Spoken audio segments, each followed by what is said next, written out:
안녕하세요. 토니쌤입니다.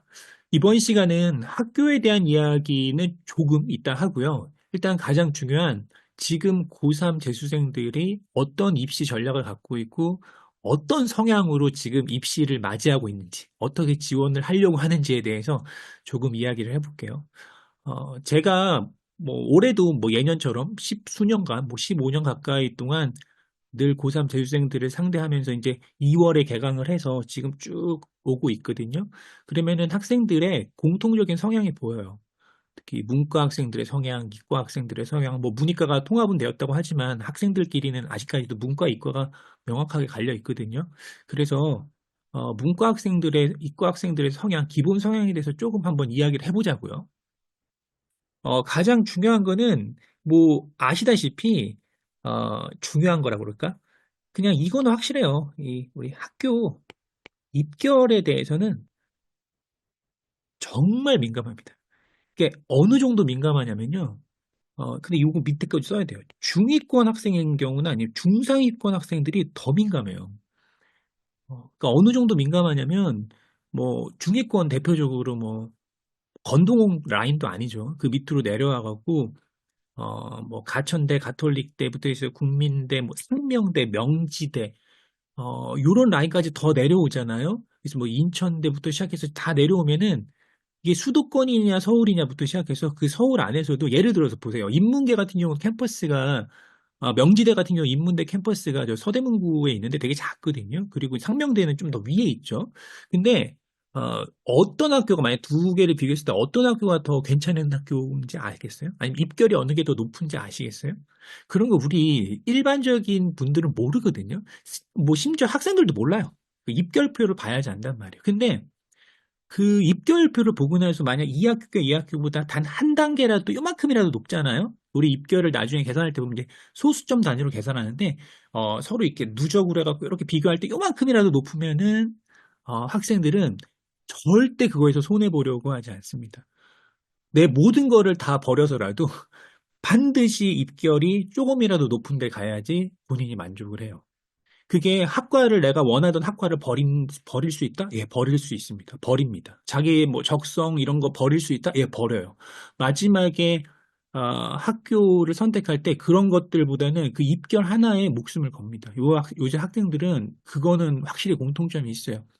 어쩔 수 없습니다. 그 너무 서열화를 해버려갖고 대학끼리 그리고 지금은 모든 입결이 실시간으로 거의 중계되듯이 나오잖아요. 유튜버들도 거의 대부분 입결에 초점을 맞춰갖고 유튜브 채널, 입시 채널들도 거기에 초점을 맞춰갖고 이야기를 하고 있고요. 그러다 보니까 학생들이 매우 그 영향을 되게 직접적으로 받고 있다고 생각하시면 돼요. 그러다 보니까 이게 문제는 학교에서도 그런 문제가 생기는데 이게 문제는 이것도 문제예요. 그러니까 다양한 개성을 갖고 있는 것처럼 보이거든요. 요새 학생들요. 우리 MZ 세대라고 하잖아요. 근데 지원하는 학과가 지원 학과가요. 다 똑같아요. 다 똑같습니다. 그러니까 우리가 좋게 얘기하면 실리적이고 가성비를 추구한다고 생각할 수 있지만 그게 아닙니다. 그게 아니라 그냥 내가 문과를 나온다. 그러면은 문과에서 내 적성이 만약 예를 들어서 인문계 쪽에 있다. 다시 말해갖고 뭐 문예창작이다, 사학과다, 사회학과다, 정치 쪽이다, 행정학과다, 뭐 이런 쪽 있잖아요. 사회과학이나 아니면 인문학이나 이런 쪽은 아예 없다고 보시면 돼요. 아예 없다고 보시면 되고요. 뚜렷하게 딱 정리되어 있는 게 있는데 정말 좁거든요. 하나가 이제 경영학과는 당연히 예상하셨을 거고요. 그리고 예죠, 예. 예, 미커 신방이요. 미디어 커뮤니케이션. 그러니까 예전으로 하면 신방이고요. 그리고 지금 여기다 안 썼지만 마케팅. 그러니까 문과 학생들 같은 경우에는 이 세 개 아니면은 가질 않아요. 특히 어느 정도 심하냐면 90%요. 예, 90%는 그냥 다 A라고 생각하시면 돼요. 그러니까 공부를 조금 하는 학생 같은 경우에는 상위권 학생 같은 경우에는 경영학과 쪽으로 가는 학생들이 많죠. 물론 중위권도 많아요. 근데 이제 경영학과를 간다라는 것은 어 우리 뭐 중앙대 학생들이나 경희대 학생 정도만 하더라도 학교에서 그 CPA 대비반이 있단 말이에요. 시립대도 있을 테고. 그래서 뭐 CPA가 1년에 그래도 한 1000명씩은 뽑으니까 공인회계사요. 그래서 상위권 학생들은 명확하게 난 경영학과 나와서 CPA 쪽을 보겠다. 이런 게 좀 있습니다. 뭐, 그 중에서도 로스쿨로 빠진 아이들도 있고. 근데 모든 학교의 경영학과들이 다 개설이 돼 있잖아요. 그러면 중위권이나 중상위권 학생들은 과연 경영학과를 갈 때 정말 CPA를 하고 싶어서 가느냐? CPA라는 게 회계 재무잖아요. 그러니까 회계 재무가 숫자와 관계되어 있는데 우리 수학이랑요. 물론 뭐 공대에서 쓰는 어려운 수학 우리 뭐 편미분이나 선적분이나 이런 거 들어보셨을 거예요. 아마 이제 이쪽에서 오신 분들은 공대 쪽에 전공하신 분들은 근데 뭐 그런 걸 안 한다 그래도 기본적으로 이 딱딱한 부분이란 말이에요. 수를 다루는 거기 때문에 회계 재무가 얼마나 딱딱합니까? 근데 그런 거에 대해서 내가 뭔가 면역력이 있거나 아니면 내가 고등학교 때 하다못해 뭐 용돈 기입장, 용돈 뭐 정리하는 거라도 해봤거나 아니면은 하다못해 기본적인 용어들 있잖아요. 음?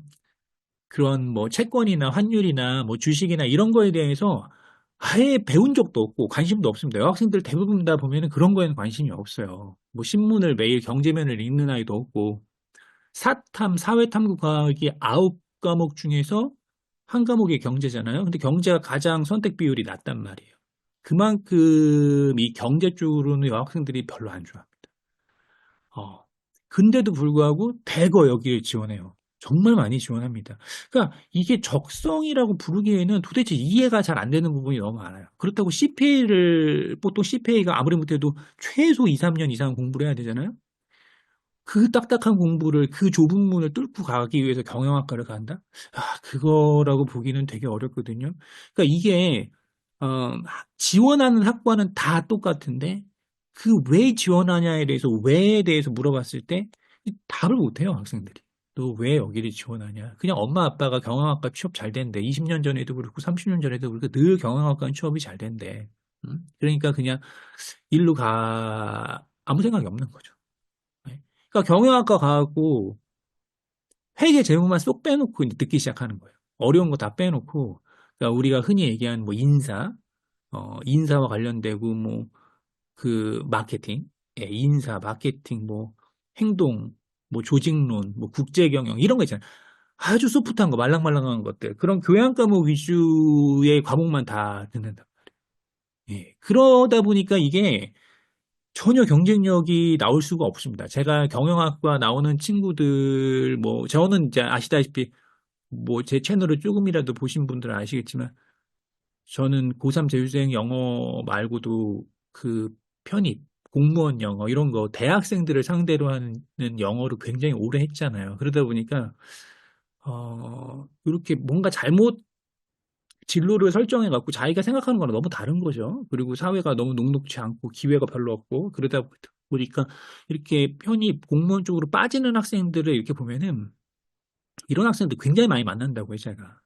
그러면 이거를 거슬러 올라가고 이거 뭐 원인을 어떻게 알잖아요, 저는 원인을. 이 원인이 고3, 고2 때 발생한다는 걸 아는데 여기서 뭔가를 정리를 해주지 않으면은 이 문제 좀 심각할 거라고 계속 생각을 합니다. 이게 계속 가고 문제가 생기거든요. 대학교 가서도 내내. 회계재무를 좋아할 수가 없다고 저는 생각을 해요. 수학을 싫어해서 경영학과를 간 학생들이 회계재무를 좋아할 수가 있냐. 말도 안 된다고 생각합니다. 더 문제가 뭐냐면은, 마케팅이에요. 이 마케팅 쪽이나 우리가 광고 홍보 학과라 그러잖아요. 그리고 이제 미디어 커뮤니케이션, 예전 신방과 쪽이라 그러는데, 이거는 이게 경영학과에서 회계재무를 또 그냥 정말 말랑말랑한 과목들로 이루어져 있죠. 그러니까 이쪽은 정말 학생들이 좋아하거든요. 근데 왜냐면은 되게 창의적으로 보여요. 이 마케팅이랑 미디어 커뮤니케이션이라는 거는 뭔가를 전달하고 창의적인 생각을 고객들에게 전달해갖고 뭔가 영향력을 주는 거와 관련이 있어 보이잖아요. 그러다 보니까 이 부분에 대해서 너무 많은 아이들이 관심을 갖습니다. 그리고 요 근래에 이 미디어 커뮤니케이션 쪽으로 개설된 학교들이 정말 많습니다. 어마어마하게 많고 어마어마하게 많은 학생들이 쏟아져 나오는데요. 근데 문제는 이것도 먼저 문제가 심각해요.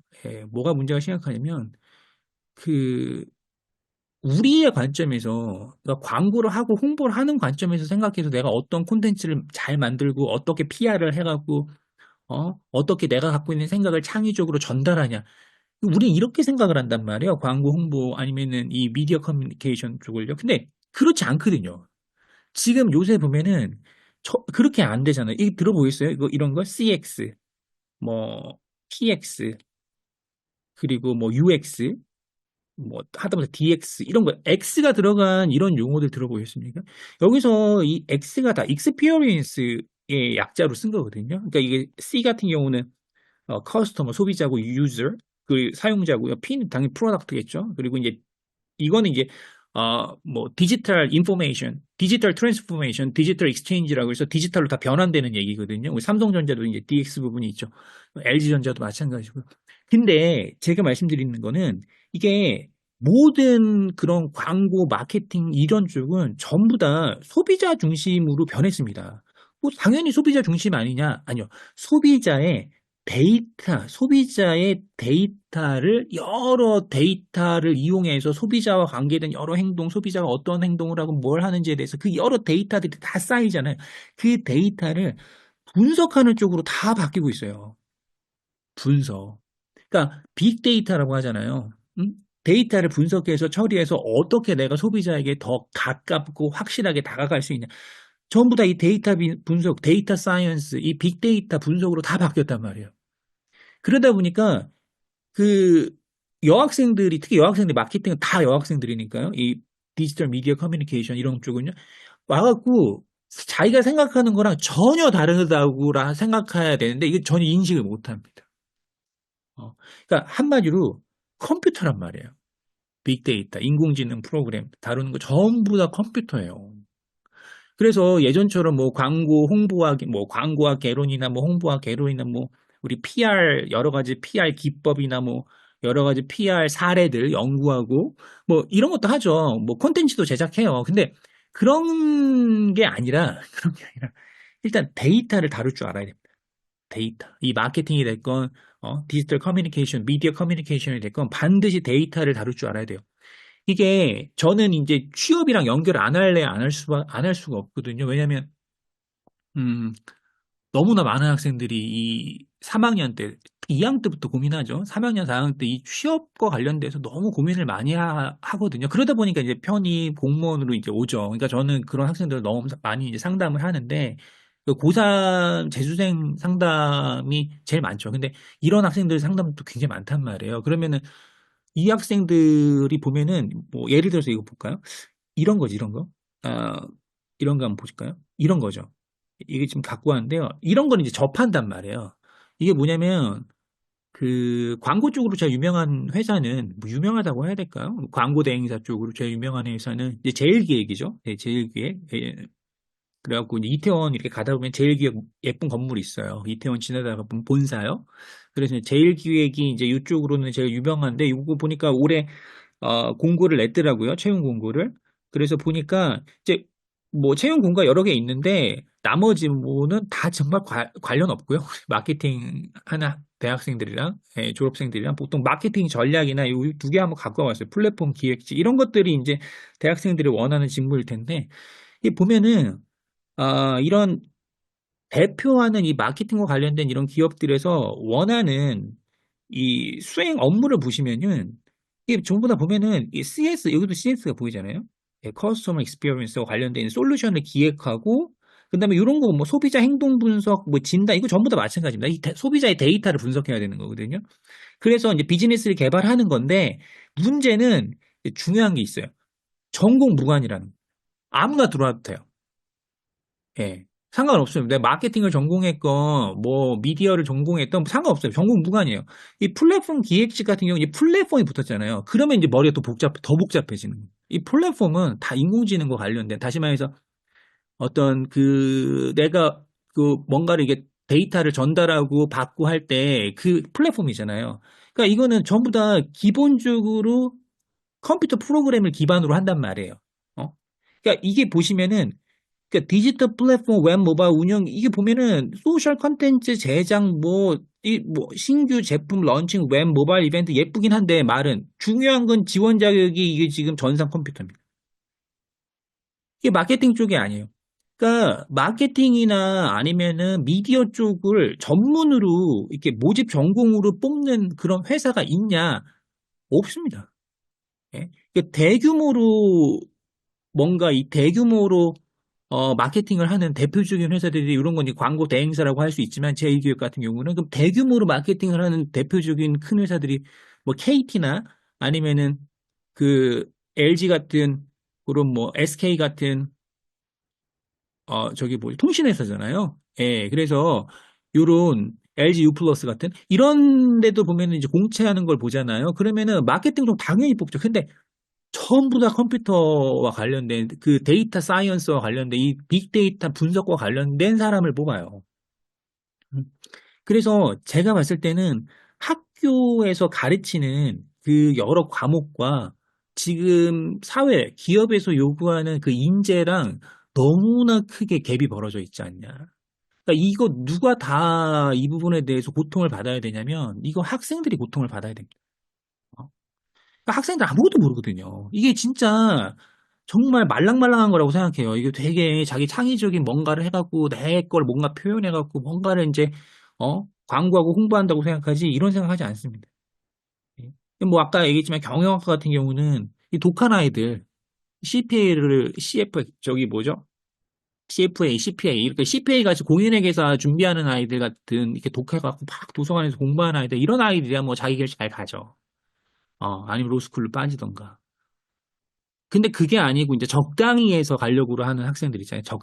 적당히 해서 가려고 하는 학생들 보면은 예를 들어서 뭐 경영학과 같은 경우 나오면은 또 들어보겠어요? 뭐 재경관리사, 투운사라 그래서 이거랑 뭐 투운사도 있죠. 뭐 다 우리 때는 뭐 저는 이제 경영학을 나오지 않았지만 그래도 우리 때 뭐 제 친구들이나 이렇게 보면은 이런 거요? 이런 거 이런 자격증 안 땄습니다. 이런. 지금은 이제 재경관리사나 아니면 투자운용사 이런 자격증 이런 것들은 이 딴단 말이에요, 이게. 근데 이게 이런 걸로 과연 경쟁력이 있을까? 여기다가 뭐 커말 1급 하나 넣고 한국사 자격증 따고 오픽이나 토익 스피킹 넣어갖고 스펙 맞춰갖고 하면은 이게 과연 자기의 경쟁력이 될 수 있을까? 근데 모든 학생들이 그렇게 하거든요. 뽑는 인원은 엄청나게 적고. 그러면은 이 부분에 대해서 다시 생각을 해보셔야 된다. 차라리 지금 보면은, 뭐 오늘도 자꾸 말씀드리지만 머릿속에 있는 얘기를 그냥 가감없이 막 얘기를 하고 있습니다. 그러니까 취사 선택해서 들으시길 바래요. 그래서 분명히 도움이 되시는 분들도 있을 거라고 생각해요. 왜냐하면 자녀분들이 아, 분명히 이쪽으로 원하는 그런 학부모님들 분명히 이걸 듣고 있을 거라고 하거든요. 뭐 저도 대학생 부모인데 저도 고민을 되게 많이 했어요. 예전에. 그래서 아이를 보낼 때, 대학 보낼 때 아, 아이의 어떤 의지나 적성을 꺾지 않는 상태에서 지금 사회에서 일어나는 현상, 그리고 미래에 우리가 나가야 될 어떤 방향을 설계를 해줘야 되잖아요. 그거를 그냥 너가 하고 싶은 거 해라. 아, 이렇게 하기에는 사회가 너무 빨리 변하고 있고, 우리 기성세대들이 모르는 부분이 너무 많단 말이에요. 예. 그리고, 그런 유튜브 여러 입시 채널이나 아니면 학교의 그 진로 상담하시는 그 선생님들이 갖고 있는 부분은 너무 제한적이죠. 유튜브 채널 같은 경우는 그 입시에만 초점을 맞춰놨고, 학교 선생님 같은 경우에는 그 사회의 흐름 쫓아가지 못하죠. 솔직히 말해갖고 너무 빨라갖고, 예. 그리고 항상 제가 문제점으로 갖고 있는 게 학교의 진로 상담하시는 선생님들이 공부를 많이 하실 거라고 생각을 하는데 중요한 거는 이제 공대 출신이 아니시다 보니까 사범대 출신이 많으시잖아요, 대부분. 그러다 보니까 이쪽에 대해서 좀 너무 그러니까 본질적으로 좀 잘 모르시는 경우가 너무 많지 않나라는 생각이 좀 들어요. 너무 본질적으로. 그래서 지금처럼 어, 되게 모호해졌잖아요. 그러니까 경영학과 옛날에 뭐 경제 따로 떼고 신방과 따로 떼고 뭐 다 따로 떼갖고 이제 하나하나 봤는데 지금은 얘가 뭐 경영 경제인지 아니면 마케팅인지 이게 데이터 사이언스인지 인공지능인지 하다못해 산업공학이랑도 다 연결되거든요. 그러니까 다 덩어리가 돼버렸어요. 그러니까 지금은 경영학과는 솔직히 말씀드려갖고 제 생각은 어, 이쪽 데이터 사이언스나 아니면 인공지능 쪽을 전공을 하고, 어, MBA, 그러니까 경영학 석사를 하는 게 난 훨씬 빠르다고 생각하거든요. 제가 만약 재무나 회계에서 CPA가 될 수 없다면은, 재무 회계 쪽을 열심히 공부해갖고 CPA가 될 수 없다면은, 기본적으로 내가 공기업을 취업하겠다. 아니면은 금융권을 취업하겠다. 아니면은 뭐, 어, 그런, 뭐, 자산운용사들 있잖아요. 만약 이런 쪽으로, 그러니까 금융권이라고 해봐도 예를 들어 갖고 뭐 국책은행, 산업은행부터 시작해서 아니면 금융감독원이나 아니면 예를 들어서 이런데 뭐 금융감독원이나 아니면은 산업은행 같은 경우 보면은 작년에 공채를 한 걸 보면은 절반은 공대 애들을 뽑았습니다. 절반은. 뭐 직무가 되게 다양하긴 하지만 절반은 공대 애들 뽑았어요. 뭐 금융감독원이라 그래서 전부 다 경영학과 뭐 경제학과 애들 뽑고 회계 재무만 뽑을 거 아니야. 그렇지 않습니다. 절반이에요, 절반. 60 몇 명 중에서 거의 절반이었죠. 그리고, 음, 뭐 4대 은행이라고 하는 우리 뭐 국민은행, 신한은행, 하나은행, 우리은행 이런 같은 경우에는 예전부터 그냥 공대 애들을 많이 뽑았어요. 예, 그러니까 얘네들이 4개 은행에서 뽑는 인원이 한 1년에 한 1000명이 좀 넘는단 말이에요. 많이 줄었죠. 가뜩이나 줄었는데 거기 중에서 일정 파이 이상은 그 공대 애들을 다 뽑아버려요. 뭐 다 디지털로 변화하고 있고 모든 플랫폼이 전부 다 이제 앱을 통해서 이루어지고 있잖아요. 어? 그리고 이제 컴퓨터 보안과 관련돼서 뿐만 아니라 이것도 마찬가지입니다. 은행도 이 소비자의 행동 패턴이나 아니면은 소비자의 어떤 데이터를 수집해놓고 그걸 분석해서 뭔가를 제품을 만들고 뭐 금융상품을 만들어내는 게 목적이기 때문에 지금은 이쪽을 가려고 해도 제가 봤을 땐 그렇게 생각을 해요. 그래서 말랑말랑한 뭐 광고나 홍보와 개론 이런 거 들을 때가 아니라 그거는 언제나 자기가 볼 수 있잖아요, 집에서도. 실제 대학에서 공부하는 거는 굉장히 실제 그 사회에서 쓰는 거와 사회에서 이 흐름과 맞춰가는 걸 배워야 되지 않냐. 전 그렇게 생각하고, 근데 안타까운 거는 이제 학교가 너무 느리죠. 학교가 너무 느리다 보니까 학교에서 이런 마케팅이나 아니면 커뮤니케이션 전공 그 커리큘럼을 보면은, 아, 뭐, 물론 있어요. 없는 데도 있어요, 심지어 데이터 분석 과목이 아예 없는 데도 있고요. 진짜 그건 정말 황당한 것 같고, 없거나 아니면은 인공지능도 개론만 배우죠. 아, 프로그램을 따로 배우거나 이런 건 없습니다. 개론만 배우고, 데이터 분석 같은 경우 정말 진짜 요만큼. 어, 아예 없는 데도 있고. 그 나머지 과목들은 전부 다 그런 과목들이에요. 그러니까 20년 전이랑 똑같은 과목. 그러면은 이게 학생들이 사회에 나가고 이게 경쟁이 무슨 경쟁력을 가질 수 있나. 회사들은 경력직을 원할 수밖에 없는 거예요. 다뤄봤냐 이거죠. 이런 프로그램들 다뤄보고 실제 이런 사례들을 접해봤냐. 경력직들을 다루는 거고 경력직들을 원하는 거고 학생들은 죽어나가는 거고 음? 공부 잘하는 아이들이야 뭐 아까 얘기했지만 CPA 로스쿨 빠져나간다 하지만 또 거기도 포화 상태잖아요. 음? 그러니까 이게 얼마나 악순환이냐 이거예요. 이거를. 그러니까 생각을 좀 바꾸셔야 된다. 일자리가 모자란다거나 아니면 가서 힘들다 이렇게 생각하시면 안 되고요.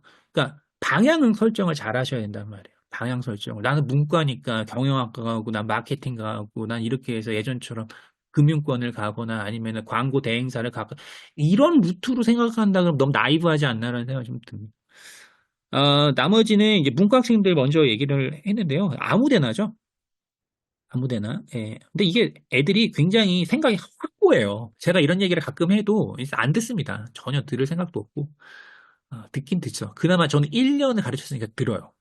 그나마 듣긴 한데, 처음 상담하거나 2번 상담하는, 그냥 일반 상담으로 그냥 정말 컨설팅으로만 이렇게 상대하시는 분들은 이거 전혀 안 먹힙니다. 전혀 이렇게 제가 영향력을 발휘할 수도 없고, 발휘할 이유도 없고, 왜냐면 너무 확고하셔갖고, 생각이. 얘는 수학을 못하니까, 얘는 원래 문과 성향이니까 이쪽으로 가려고 해요. 그러면 좀 마음이 아프죠. 그 나중에 그 대학교 가서 그 맞이해야 할 그 어마어마한 현실을 과연 극복할 수 있을까? 응? 그냥 학생들이랑 모여갖고 사진 찍고 콘텐츠 만들면서 그러는 거를 이제 광고 홍보나 아니면은 어, 미디어 커뮤니케이션 학과라고 알고 있는데 좀 답답합니다. 아무데나라고 쓴 거는 학교 입결을 위해서는 학과를 다 버린 학생도 많아요. 관계 없습니다. 아무거나 다 가도 상관없어요. 예. 저는 뭐 영어를 오래 했으니까 저는 영어과, 그러니까 영문학과나 영어과를 추천할 수는 없죠. 예, 요새는 너무나 통번역 시장도 많이 죽어버리고 그리고 언어와 관계돼갖고 아, 어학과 관계돼갖고 필요한 인력들이 너무 기하급수적으로 줄어들고 있죠. 예, 너무나 빨리 인공지능이 이 부분을 제일 빨리 파고 들어가고 있죠. 그래서 그게 이제 실제 입결로도 나타나고 있고요. 그래서 이런 어학과 관련된 과들, 외대가 직격탄을 맞은 게 다 이거거든요. 그래서 이 어학과 관련된 과들은 상당히 그 입결 표에서도 낮아요. 되게 아래쪽에 분포되어 있거든요. 근데 어, 그런 거 신경 안 씁니다. 그러니까 학교만 조금 괜찮다. 난 학교 한 등급 올리겠다. 그러면 학관 다 포기할 수 있다고 생각을 해요, 학생들이. 그만큼 학교의 그런 내가 이 학교를 어디 학교를 다니냐, 어디 위치에 있는 학교를 다니냐, 약간 본질을 말고 주변부에 대해서 너무 많이 신경을 씁니다. 다 포기할 수 있다고 생각을 해요. 예, 그래서 뭐 전과라는 뭐 그럴듯한 어떤 방법으로 이제 합리화를 하는 거죠. 가서 전과하면 되지 않나요? 이게 잘 되겠습니까? 생각을 해보십시오. 다 생각이 똑같은데. 음? 아니면은 저는 뭐 학교만 좋은 데 나오고 학과는 상관없다. 어차피 학과와 관련 없는 일을 하는 학생들이 사람들이 대부분인데 예전엔 그랬죠. 지금도 그렇지만 그러면 전문가는 될 수 없습니다. 지금 사회가 필요한 거는 전문가예요. 전문가. 어, 대학교를 가서 전공 공부와 관계없는 공부를 해갖고 나와서 뭘 해야겠다? 대학 간판으로? 그 지금 보시는 분들도 아시잖아. 이거 안 된다는 거, 이제는. 웬만큼 간판이고 아니고서는 그거 쉽지 않거든요. 그래서 근데 학생들이 이렇게 보수적으로 좋게 하면 보수적으로 나쁘게 하면 약간 학생인데 약간 꼰대 스타일로 이렇게 생각하는 애도 무지하게 많습니다. 그래서 이제 아무데나 막 가는 학생도 많다. 예, 그래서 여러 가지로 포장하죠. 어차피 로스쿨은 학과 안 보는데요. 가서 로스쿨 할래요. 아니면 어차피 아무거나 하면서 살면 되는데요. 학교만 좋은 데 나오면은 상관없어요. 전 학과. 그리고 어차피 저는 나중에 공무원 할 건데요. 뭐 대학교는 그냥 간판만 따러 갈 거예요. 그러니까 여러 가지로 합리화를 해요. 합리화를 하는데 보통 그런 학생들이 나중에 저랑 3, 4학년 때 다시 만났을 때 최고로 좌절한 상태로 옵니다. 네, 이건 제가 확실할 수 있습니다. 예, 너무나 많은 이런 좌절하는 학생들을 보기 때문에 어, 성공한 아이들만 유튜버에 나오잖아요. 근데 저는 실패한 학생들을 훨씬 많이 보거든요. 예, 그러다 보니까 제가 이런 말씀 드리는 거예요. 자, 그래서 보면은 이것도 좀 있어요. 뭐 이과라고 해서 그러면 뭐 다르냐? 아닙니다. 예, 이과라고 해서 다르지 않고 또 이거 말하다 보니까 길어질 것 같네요. 예. 뭐 조회수가 중요한가요? 깔끔하게 뭐 나가는 게 중요한가요? 그냥 아무 얘기나 하면서 음, 도움이 될 만한 걸 들으시는 게 중요하다고 생각하니까 그냥 두서없이 그냥 흐름대로 가겠습니다. 어, 그러니까 보통 이과 학생들이 제일 요새 그 선호하는 거는 생명공학입니다. 이거 압도적이에요. 네, 생명공학을 가장 선호하는데 이 생명공학을 선호하는 이유가 과연 뭐냐? 정말 생명을 그쪽을 사랑해서냐? 아니면 정말 코로나 때문에 붐이 일어난 게 지금 이어지고 있는 거냐? 관심도가 높아진 거냐? 아니면 매스컴에서 많이 떠들어서 그런 거냐? 뭐 여러 가지 이유가 있을 수 있지만 가장 중요한 게 두 가지가 있거든요. 네, 첫 번째는 이게 은근 메디컬이랑 섞여요. 은근. 그러니까 의치안약수라고 우리가 불리우는 정말 그 메디컬 그 자체 학과들 있잖아요. 그러니까 라이센스가 나오는 그러니까 의대, 치대, 약대, 뭐 한의대, 약사 이런 라이센스가 나오는 국가에서 발급해주는 면허가 나오는 이런 데를 가지 못하는 학생들이 처음으로 어차피 거기는 소수만 가는 곳이니까 거기를 가지 못하는 학생들이 첫 번째로 고려하고 있는 학과가 여기란 말이에요. 생명공학. 그러니까 뭐 엄청나게 많거든요. 거기서 이탈해서 나오는 학생들이. 그러면 생명공학이랑 그러면 그 메디컬 쪽이랑 관계가 있냐? 물론 학문적으로는 관계가 있죠. 근데 실질적으로 우리가 현실적으로 내가 먹고 사는 문제나 아니면 내 미래와 관계돼서는 아무 관계가 없습니다. 예, 라이센스가 나오냐 안 나오냐랑은 이건 아예 다른 계열이잖아요. 그래서 생명공학이 나와서 내가 의사가 될 수 있냐 한마디로 못 되죠. 불가능합니다. 약사가 될 수 있냐? 어떻게 가능합니까? 약학 전문 대학이나 의전이 의학 전문 대학이 다 없어졌는데 의학 전문 대학 지금 차이과 대학 하나 남았죠. 차병원. 그 차이과 대학 하나가 1년에 몇 명 뽑죠? 한 60명 뽑나요? 그 5, 60명 뽑을 거예요. 그게 다예요, 그게 다. 어? 그러니까 아이들이 의대를 가려고 5수, 6수까지 하잖아요. 근데 생명공학이랑 그거랑 관계가 없습니다. 그러니까 생명공학은 또 가는 길이 다르단 말이에요. 그럼 걔네들이 가는 길이 어디냐? 어차피 생명공학을 집에서 할 수는 없단 말이에요. 어? 그러니까 기업이랑 당연히 연계가 될 수 없습니다. 첨단 과학이나 첨단 기술은 무조건 기업과 연계가 돼야 돼요. 산학 연구가 같이 돼야 되고 대학도 마찬가지로. 왜냐면 워낙 어마어마하게 많이 돈이 들어가는 자본이 들어가는 설비 그리고 뭐 투자금도 어마어마하게 많이 들어가고 설비도 아주 아주 고가 설비를 쓰고 있고 굉장히 최첨단 기술이잖아요. 그러니까 보통 자기 커리어를 갖다 발전시키려면 당연히 대기업이 들어가야 돼요. 어?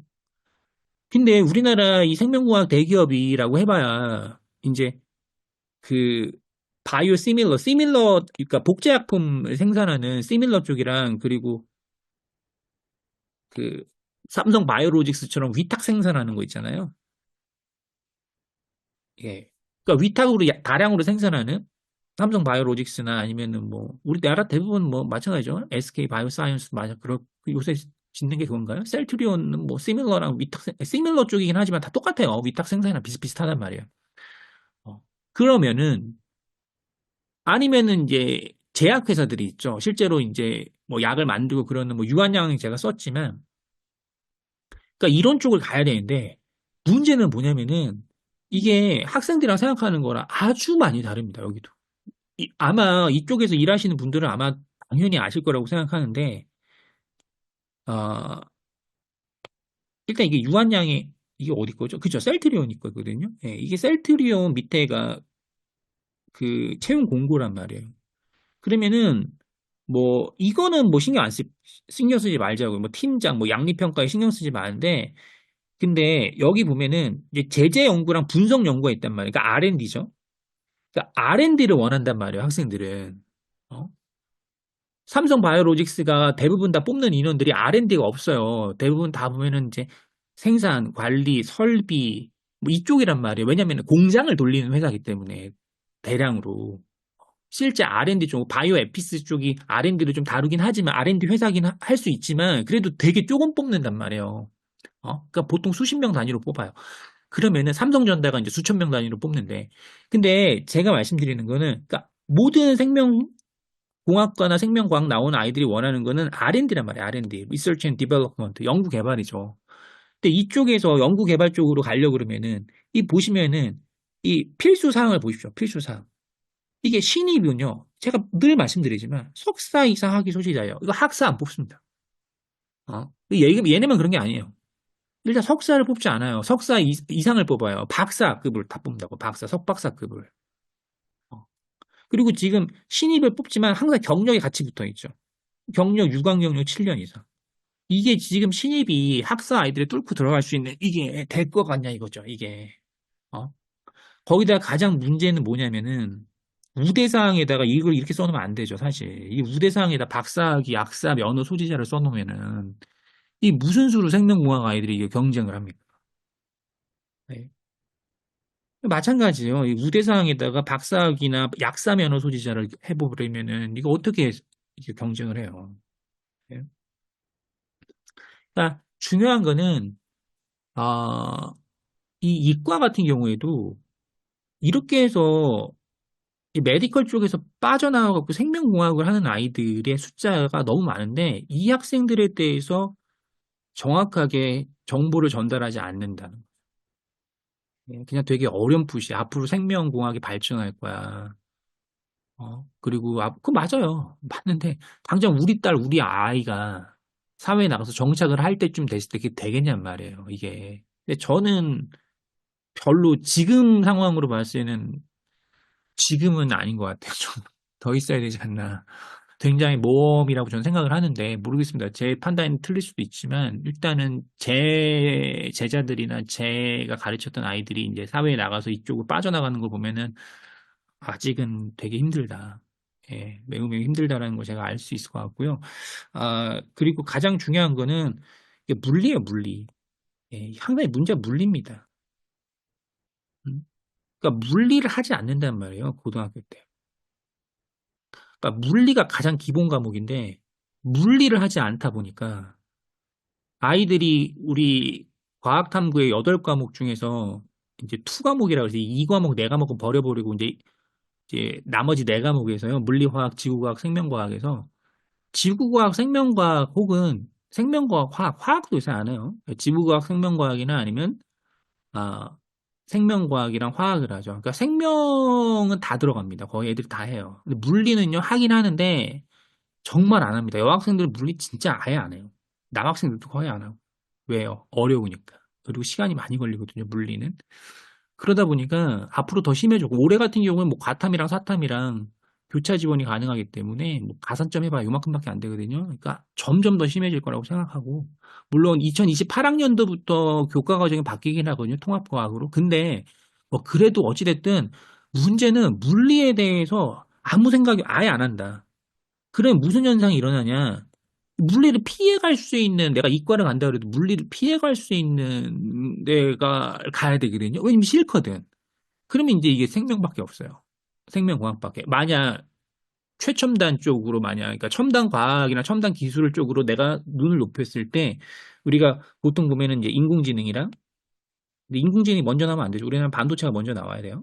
그죠? 우리나라는 반도체가 가장 기본이니까. 반도체나 아니면은 이제 로봇, 아니면은 뭐 자율주행 로봇, 아니면은 뭐 AI 모빌리티 해갖고 여러 이제 기계공학과 관계 있죠. 기계나 뭐 로봇과 관계되어 있는 거. 여기 로봇이라고 그냥 쓸게요. 편하게. 예. 그러니까 반도체나 로봇이나 인공지능이나 그리고 이제 지금쯤 생명공학이나 이런 식이 이제 기본적으로 이제 첨단 분야라고 우리가 하고 밀어주는 데지 않습니까? 국가에서도. 근데 중요한 거는 어, 이 반도체 쪽이 가장 많이 뽑는단 말이에요. 이게 전자죠. 반도체라고 하면 크게 전자죠, 전자. 이 전자가 우리나라에 거의 제가 봤을 때는 뭐 뽑는 인원의 90%는 이쪽, 80%는 이쪽 아닌가. 예, 삼성전자, 하이닉스부터 시작해갖고 모든 양질의 일자리는 다 여기서 나온다고 저는 생각을 하는데 그리고 학생들이 제일 중요하게 여기는 거는 근무 거리거든요. 근무지 위치예요. 자기가 인서울에서 학교 인서울이다. 그러면은 아무리 못해도 학생들이 경기도 밑으로 더 내려가서 충청도 애매하죠. 근데 만약 그게 더 내려간다. 그러면 아이들을 못 견딥니다. 예, 일을 못 해요. 그만둡니다. 그만큼 요새 학생들이 그런 거 못 견뎌요.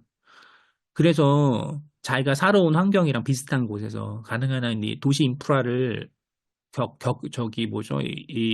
같이 할 수 있는 그런 데를 원하기 때문에 그러면 경기도 쪽에서 어, 양질의 일자리로 다량으로 연봉 많이 주고 복지 빵빵하고 자기 커리어 발전시킬 수 있고 그리고 경쟁 덜 치열한데 저는 반도체 전자가 가장 1순위죠. 근데 문제는 뭐 여학생들은 당연히 안 들어오고요. 여기 아예 안 들어옵니다. 거의. 그리고 남학생들도 들어오는데 문제는 여기 물리라는 거대 장벽이 있다고요. 이 반도체 전자. 이쪽 물리를 해야 돼요. 물리를 없이 학교 수업을 할 수가 없습니다. 대학교 수업을. 1학년 때부터 문제가 바로 생겨요. 솔직히 뭐 지구과학이랑 생명과학은 전혀 이거랑 관련 없는 과목이니까요. 여학생들 같은 경우는 진입 장벽이 매우 높죠. 이쪽으로. 심리적 진입 장벽이. 그래서 지원을 안 합니다. 그러니까 굉장히 그 미스매치 상황이 벌어지는 거예요. 예, 미스매치 상황이. 그러니까 제가 적성이라는 말을 하지 않은 이유는 어차피 생명공학이든 반도체든 전자든 인공지능이든 공부가 무지하게 어렵습니다. 저는 이거 적성으로 따질 수 없다고 생각하는 부분이거든요. 그러니까 문과, 이과는 적성 부분이 있었지만 문과 같은 경우 아까 말씀드렸지만 적성을 뭔가 집어넣기에는 그것도 아닌 것 같아요, 지금. 그냥 어려워요. 힘들고 짜증나요. 모든 공부 내용이. 그걸 적성으로 말랑말랑하게 하겠다? 그러면 사회에서 낙오될 수 있습니다. 그러니까 저는 적성이라는 거는 약간 차선으로 둬야 되지 않냐, 지금은. 왜? 모든 공부가 어렵다. 예, 적성 타지 않는다. 다 어렵다 이거죠. 예, 다 깜깜하고 그냥 버텨야 되는 공부들이 많다. 그럴 거면은 가장 확률적으로 사회에서 자리 잡고 성공할 수 있고 자기 커리어를 발전시켜 나갈 수 있는 뭐 그런 분야를 이끌어 주는 게 맞지 않냐를 잘 생각을 그렇게 해야 되지 않냐. 그게 제가 생각해야 될 가장 큰 부분이라고 생각을 해요. 음? 취준을 하는데 뭐 입사를 하는데 1년 정도 걸리죠, 지금.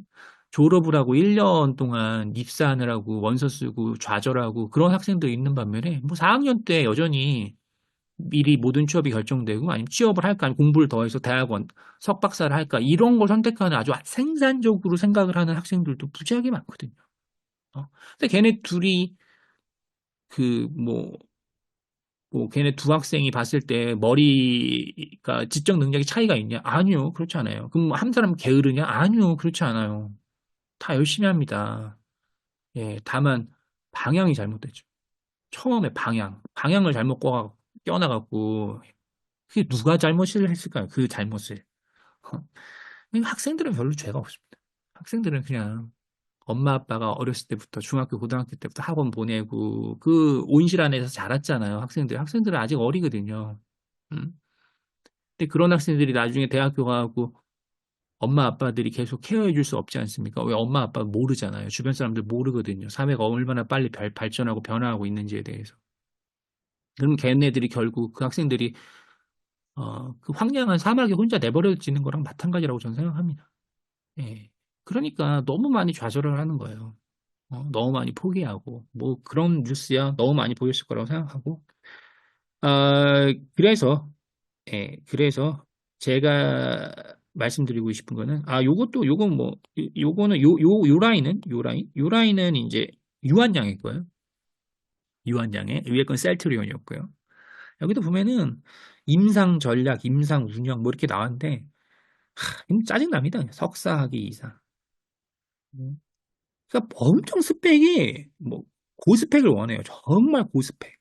와, 정말 이런 거 보면은 이게 다 경력이잖아요. 뽑는 인원이. 뭐 신입 뽑지도 않고.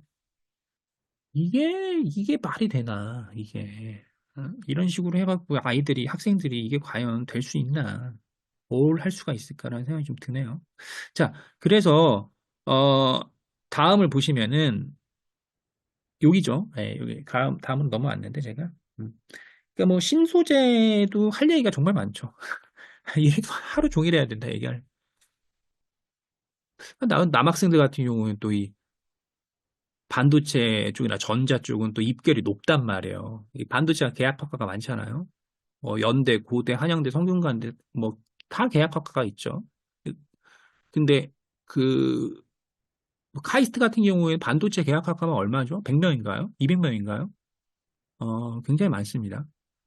근데 많아도 아니 또 많다 그러면 또 그래갖고 포화 상태냐? 아니요. 아까 말씀드렸지만 삼성전자가 1년에 뽑는 인원이 모르겠어요. 올해 조금 이번에 좀 분기 실적이 덜 나와서 뭐 그렇다고 해서 많이 확 줄이지 않거든요. 근데 보통 삼성전자가 3급 채용, 대졸 채용 같은 경우에 보통 삼성전자만요. 전자만 대졸만 해갖고 상반기, 하반기 한 번씩 뽑으면 뭐 2천, 많으면 3천 명씩 뽑잖아요. 3천 명씩. 예? 어마어마하게 많은 숫자잖아요. 어마어마하게. 아까 말씀드렸지만 삼성 바이오로직스가, 그러니까 삼성전자가 음, 매출액이 한 300조 정도 되죠. 300조 매출액이. 근데 그러니까 매출액이 그 회사의 규모를 나타낼 수 있으니까 영업이익은 놔두고요. 근데 이제 삼성 바이오로직스가 굉장히 빨리 성장을 했단 말이에요. 이게 삼성 바이오로직스로 제가 예를 드는 건 제일 크니까 규모가 그, 그 생명과학 쪽에서는요. 근데 생명공학 쪽에서는. 근데 그 삼성 바이오로직스 같은 경우는 아까 말씀드렸지만 위탁 생산이나 시밀러 쪽이라고 했잖아요. 그래서 이제 뭐 다량으로 만드는 거란 말이에요. 그러니까 우리 그런 개념이랑은 다르죠. 뭐 우리 그 예전에 코로나 때 파이자나 아스트라제네카의 그런 거랑 같다고 생각하시면 안 됩니다. 네. 근데 중요한 거는 이 다량으로 생산하고 이제 많은 매출을 올리는 회사인데도 삼성 바이오로직스가 매출액이 한 인제 3조 넘었을 거예요. 인제 100분의 1입니다. 삼성전자 100분의 1. 그러니까 채용 인원은 매출액에 비례할 수밖에 없어요. 음? 그러니까 삼성전자가 네 자릿수로 뽑는다. 천 단위로. 그러면 이제 여기는 이제 10자릿수로 뽑을 수밖에 없는 거예요. 예. 10자릿수. 그보다 더 작은 회사들은요. 그러면은 이제 0자릿수죠. 예, 한 자릿수. 아까 그 셀튜리온이냐 거기도 보면 공 하나 붙었거든요. 한 자릿수, 한 자릿수. 한 자릿수 뽑겠다고. 근데 반도체나 전자 쪽에서 나온 인원이나 생명과학에서 나온 인원이나 지금 졸업자들 보잖아요. 점점 비슷해지고 있어요. 예. 문제는 이제 회사가 이런 반도체나 전자에서 어마어마하게 많다는 얘기죠. 하이닉스가 엄청나고 LG전자, 현대자동차 어마하고 그 밑에 회사들이 좀 많습니다. 우리나라에. 예. 그러니까 아이들이 완전히 편향돼서 간다는 얘기예요. 전공을 정할 때. 이제 적성이란 이름으로 편향돼서 가는 거예요. 싫어하는 걸 안 하겠다라는 게 굉장히 중요합니다. 어차피 가면 다 힘든 건 똑같은데, 물리를 벗어나고 싶어 하는 거예요. 그러니까 신소재도 마찬가지입니다. 예, 신소재도, 아, 나중에 과에 대해서는 다시 한번 얘기를 하겠지만, 이게 반도체 전자보다는 입결이 낮단 말이에요. 얘도 꽤 높지만 낮아요. 그러니까 화공을 가기에는 이게 약간 껄끄러워. 약간 뭐라 그럴까? 약간 올드 패션. 약간 구닥다리 약간 느낌이 드니까, 그렇다고 전자 반도체는 점수가 높아. 그러다 보니까 이제 신소재 쪽으로 가겠다. 근데 신소재가, 그러니까 우리 아시다시피 이거 재료공학이란 말이에요. 재료공학. 고체역학이란 말이에요. 그러니까 이쪽으로 내가 만약 진로를 잡겠다. 그러면은 그 포스코로 가겠냔 말이에요. 포스코를. 포스코가 이제 철강 회사, 우리나라에서 제일 큰 철강 회사잖아요. 세계적인 회사. 그럼 포스코로 가겠습니까? 이쪽이 이제 소재 부분이니까 그럼 포스코로 가겠어요? 광양을 가겠어요? 포항을 가겠어요? 거길 간다고요? 여기 뭐 서울에서 나와갖고요? 안 갑니다. 예, 절대 안 가요. 절대. 모르겠습니다. 가는 아이도 있겠지만 웬만하면은 안 갑니다. 음. 그러니까 학생들이 원하는 거는 신소재를 나온다? 역시 반도체 쪽으로 가고 싶어요. 반도체 소자 쪽으로. 반도체 물성 해갖고 뭐 소자 있잖아요. 그쪽. 반도체나 아니면은 뭐 배터리 쪽. 이쪽을 원하는 거예요. 어? 그래서 이제 근데 문제는 그러면 반도체랑 배터리 쪽 원하는 반도체를 많이 그럼 반도체 학과를 가야죠. 만약 그쪽으로 가겠다면. 왜냐면은 신소재 가갖고 반도체 수업을 다 다시 그러니까 있죠. 있긴 한데 되게 적단 말이에요. 그러면 제가 따라 찾아서 다 다시 이제 들어야 되거든요. 아니 복수 전공을 하든지 아니면은, 그래야지 경쟁력이 있단 말이에요. 어? 그러면 반도체 회사 입장에서는 이렇게 겹쳐갖고 듣는 애를 원하겠냔 말이에요. 아니죠. 반도체를 전공하는 아이들, 반도체 학사로 전공해도 지금 못 따라가거든요. 기술이 발전이 너무 빨라갖고. 그래서 반도체 같은 경우는 석사를 당연히 우선시하는데 석박사를. 근데 옆에 있는 화공이나 신소재 쪽에서 반도체 과목 몇 과목 들어가고 경쟁력을 맞추겠다? 그건 좀 아닌 것 같아요. 제가 봤을 때는. 그것도 시대 흐름이랑 안 맞습니다. 응? 그러니까 소재 쪽으로 갈 거면 확실히 소재와 관련된 회사를 가든지 아니면은 뭐 꼭 생각을 하고 가야죠. 항상 제가 말씀드린 생각을 하고 가야 된다. 어? 배터리 같은 경우도 학생들이 되게 많이 이제 연결되니까 뭐 LG 에너지 뭐 에너지 솔루션이라고 해서 들어봤죠. 뭐 삼성 SDI. 근데 에너지 솔루션도 이거 공장 청주에 있어요. 연구소는 대전에 있고 SDI가 어디 있죠? SDI가 화성에 있죠. 일단 화성 연구소이죠. 어디 있죠? 여기가 아산에 있나요? 네. 그러니까 이거 다 지방입니다. 어차피. 예. 그러니까 제가 봤을 때는 그것도 경기도 넘어간단 말이에요.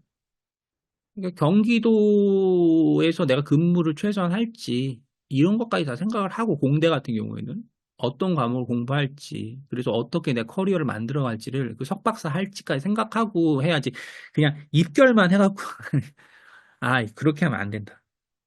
예. 그래서 중요한 거는 요즘 지금 이제 학교 얘기는 안 했는데요. 워낙 그 두서없이 얘기를 하다 보니까 앞에를 결국 대학교 입학이 모든 학생들의 전부라고 생각을 해요. 그리고 항상 이거를 이제 어떤 제가 멋있는 말은 아니고요. 이제 선이 아닌 점으로 생각하죠. 대학 입학이라는 걸. 거기서 끝이라고 생각합니다. 점으로 끝났다.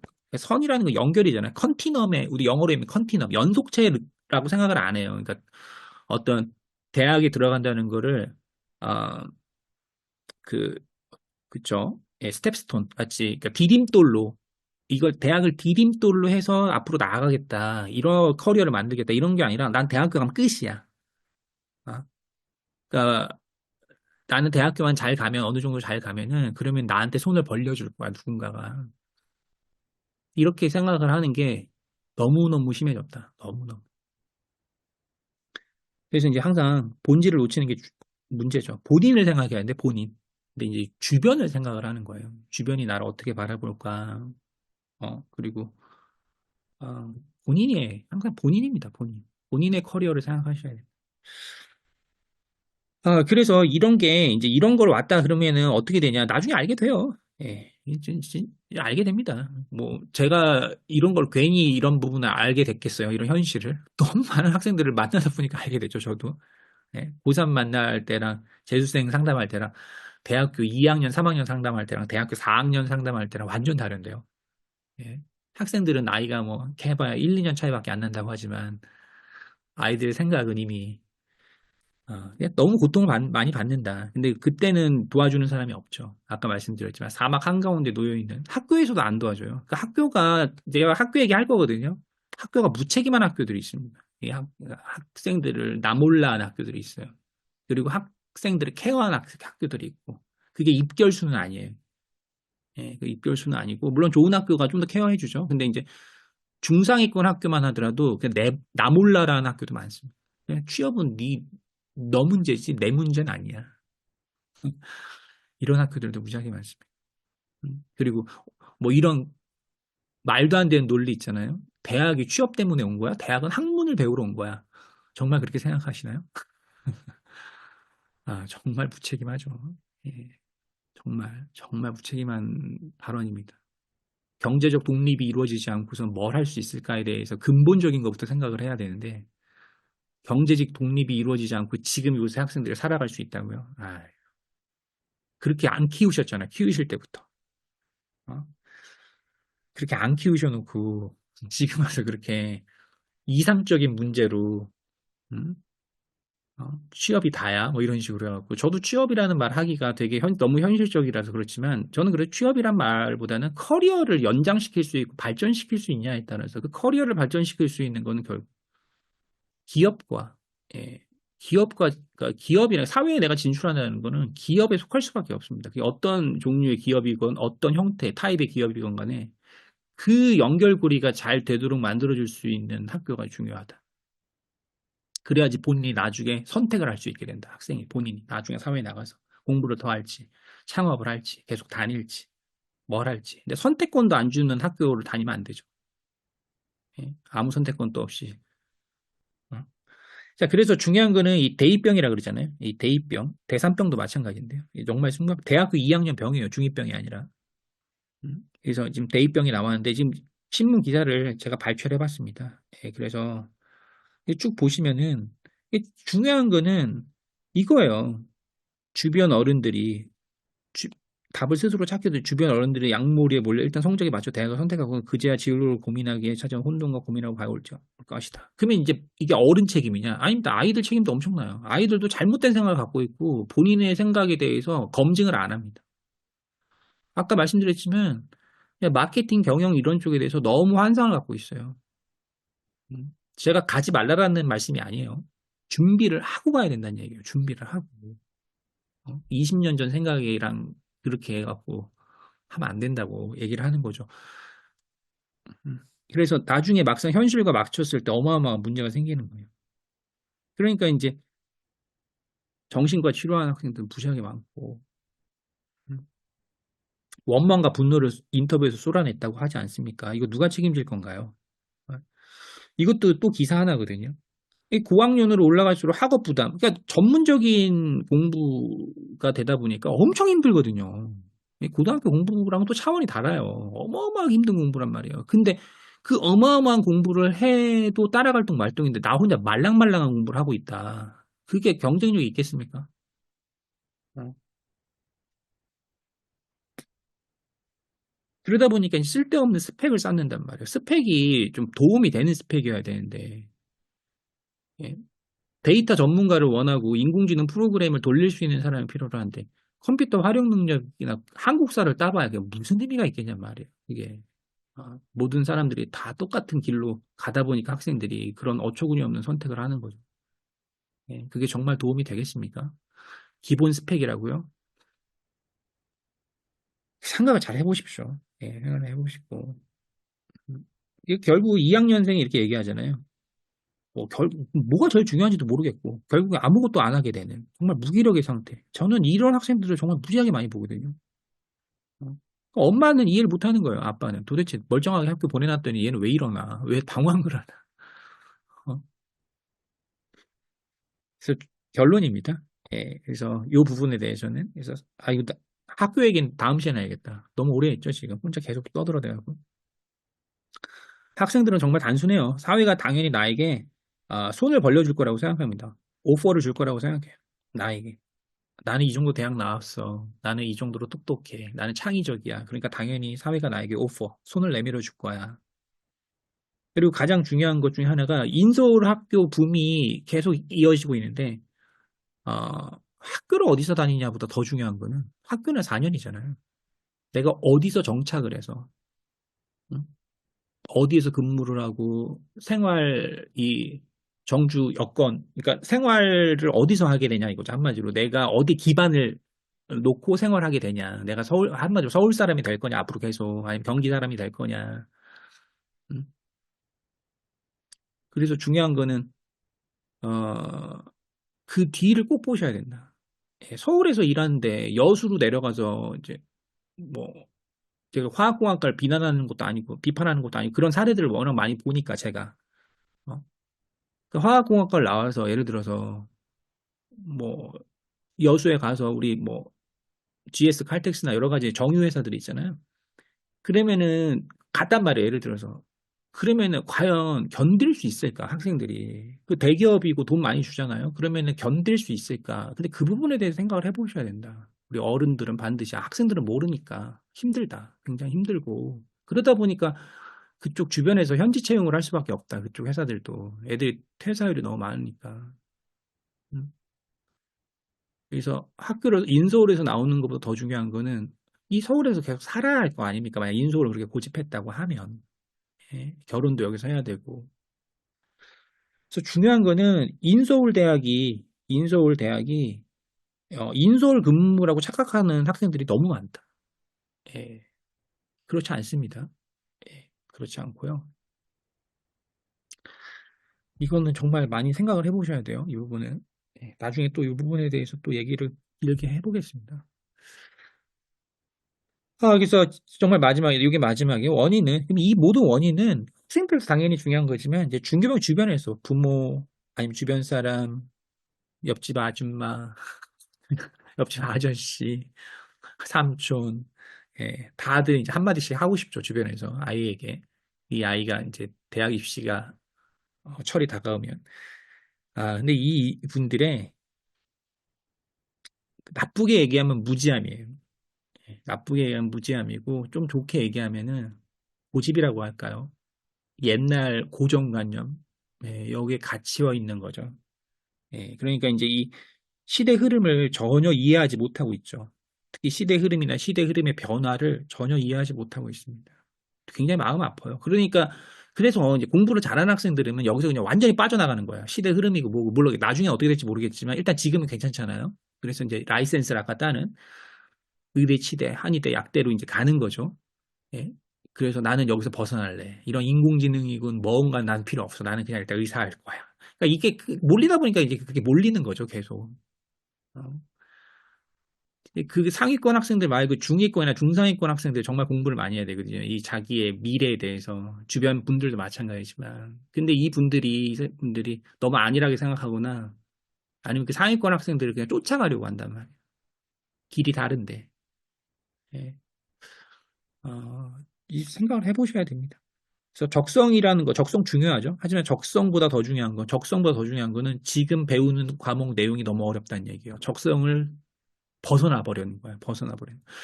그러니까, 그러니까 미술 같은 경우만 하더라도 시각 디자인이나 산업 디자인만 하더라도 이건 정말 적성을 타는 거였잖아요. 미술적 감각.